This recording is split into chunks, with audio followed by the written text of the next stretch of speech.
system here that they can do well in meets like this. So it'll be fun to watch this matchup here in the next couple of years. There is Dean Peterson, the redshirt senior from Barnegat, New Jersey. He was a 3-time finalist, 2-time state champion at St. John Vianney. High school record of 108-2. Spent 4 seasons at Rutgers before making his way to Iowa City. Was a 3-time national qualifier. Fell in the round of 12 in both 2023 and last March in Philly.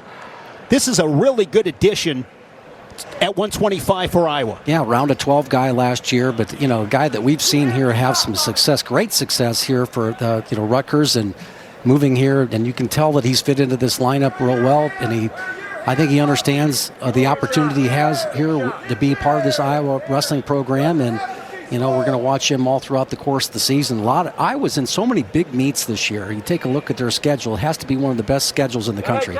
They wrestle Ohio State twice, Oklahoma State twice. They wrestle Iowa State in a couple of weeks. Minnesota, Michigan. Toughest schedule in the country, hands down once again, but that's why you go to Iowa to wrestle in prime time. Yeah, I tell you what, that's exactly the feeling that a lot of these guys have, and a guy like Peterson, again, around the 12 guy, that, what I mean by that, he's one match away from becoming an All-American here. You win in those consolation matches here, you're one of the top 8 and have an opportunity to go ahead and finish 3rd. Mentioned Iowa State. They'll wrestle the Cyclones in Ames in 2 weeks. In that blood round match last March, fell to Steve O'Poulin, then of University of North Colorado. Now he is at Iowa State, so we might see that matchup. No score as we approach the midway point in this first period. Peterson and Chappell. It's Iowa and Pittsburgh. The Hawkeyes 4-1 this season. Pittsburgh a perfect 3-0. But tonight, Jim, a different test. It certainly is. I mean, you're going up in levels here with wrestling the Hawks and Carver. Here's Peterson here has got that underhook. Notice how he's trying to slide that inside leg, and he comes up and it ends like getting a stalemate call right there. Chappell from Cranberry Township, Pennsylvania, Seneca Valley, 3-time state qualifier, placed on a couple of occasions, 5-3, 1-2 in dual meets. Navy Classic runner-up. He was 4-1 on the day.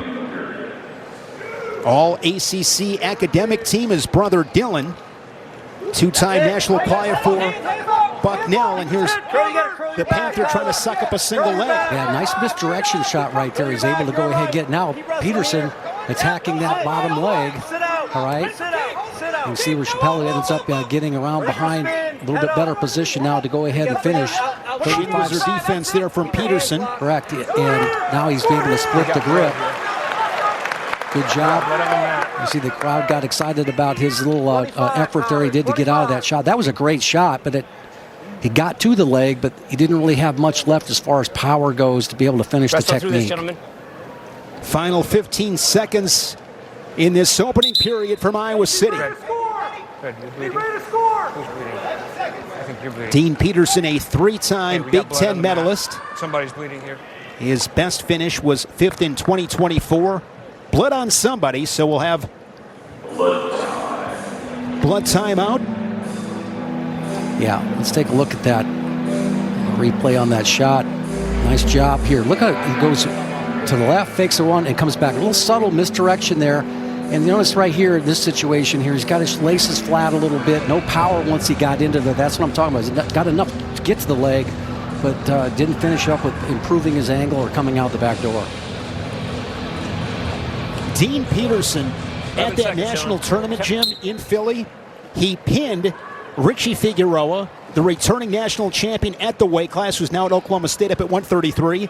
In his career, he beat Matt Ramos at the Big Tens a couple years ago. He beat Luke Lillidahl at Penn State.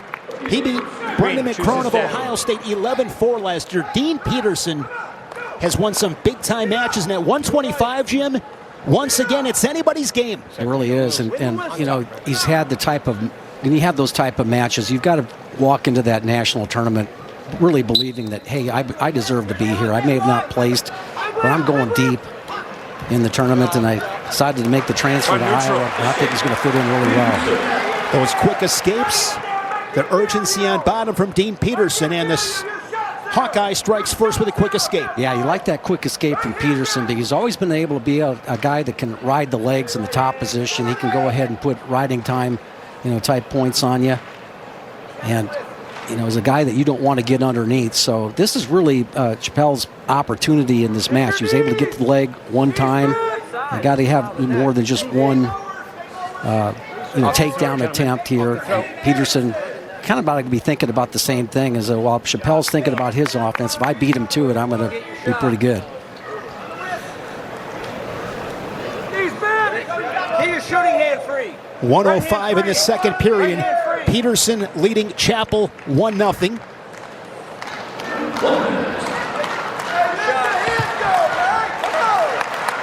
Peterson collar tie, inside tie on the left. Hawkeye fans making some noise. And you see Peterson, he likes to go to his knees, but when he comes up off that knee, he's really looking to get to a collar tie, get to a head, maybe even an underhook right there.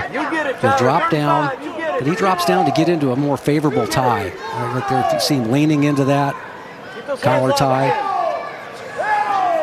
Get your hands locked. Again, 26 seconds left in the match, or the period right now. What's Chappell going to do as far as getting on his offense? Because he's not really good at getting out from underneath. This is an advantage for Peterson. Short time in the second period. Yep.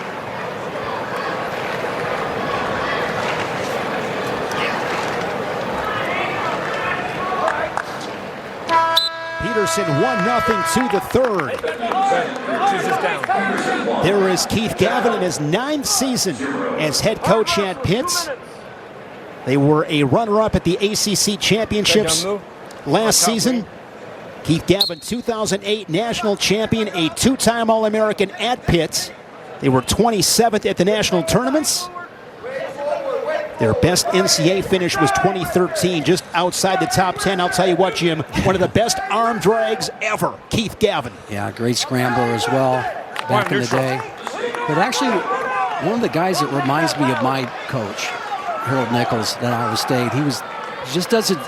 There's very calm presence there. He does, not going to go out of the way and, get, the interview thing and all this stuff. Such a calm guy, and I really think that I know it worked for us, but he's the type of guy you want to have in your corner, basically, in a tight match type situation, because that guy doesn't get rattled about anything. He is even keel, exactly.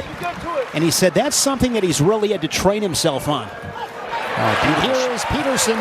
Good opportunity here for the Hawkeye in a single leg. Working the crackdown. Now he comes back up with that action right there. I really like that. Now he's getting to the center in between the legs here. Yep. Chappell trying to go ahead and squeeze right there, but he can't lock his ankles or around that. He's going really tight right there. That's really wearing on your legs when you do that. Peterson trying to make the turn as Angel Rivera whistles a stalemate. We are back to our feet. 40 seconds left here in the third. Riding time and on factor. Yeah, who wants it? That was an excellent shot and a really committed shot, but really the first one. Both these guys have had one committed shot in this whole match. That's really kind of the way this weight class goes. Everybody's such, great with their defense and move their feet real well. You don't have many opportunities to score. A lot of overtime matches as a result of it. Oh, another straight on shot there from Chappell. Fought off pretty well that time by Peterson. Bite down on the hook, Tyler. Neutralized the Panther with an underhook. Each guy with an escape. And 7 minutes, not enough time to decide this one at 1:25. It's sudden victory time, 2 minutes on the clock. Dean Peterson, over 20 wins last season, won the Midlands. Solid season. Of course, looking to get on the podium this March in Cleveland. And you saw where Peterson was attacking that right leg of Chappell, right? Chappell naturally keeping it back. Underhook attempt there. A little bit of an advantage tie here for Chappell with the head position. He had the inside collar tie there too. Now Peterson comes back with the underhook of his own. 30 seconds into this sudden victory as guys wrestle ear to ear, center of the mats. And normally in the overtime here, you see less of guys basically circling back out. Nice Here's a shot from Peterson. Once again on the leg, similar position. as you see Chappell draped over. Yeah, but this time he doesn't have the same lock. Now he's going to try to pass the ankle. No control. And Dean Peterson No control. Almost had that inside leg lace. No control. That's really tough to be able to go ahead and improve your position from there, but Chappell. He's got that leg now. Chappell will elevate. Yeah. Oh, that's got to be, yeah, it was close to potentially dangerous there for Peterson. He wrapped that near ankle. Now you see him coming back in with his Chappell arms. hanging onto that left leg. And Chappell just basically hoping for a stalemate in this position, but given plenty of time to be able to go ahead. Both athletes get plenty of time to be able to improve their position. Down to 30 seconds. Right there, now he has a scoring opportunity. Peterson draped over the top. See Chappell go crunched underneath. He's on the shoe tops. Peterson able to break the grip. He gets behind Chappell. If he brings him down, it's a Hawkeye victory. And Dean Peterson, no points yet. Down to 6 seconds, and there's the takedown for the one. Peterson in 7 victory. I tell you what, I really liked the way the official in that situation allowed those guys to be able to continue.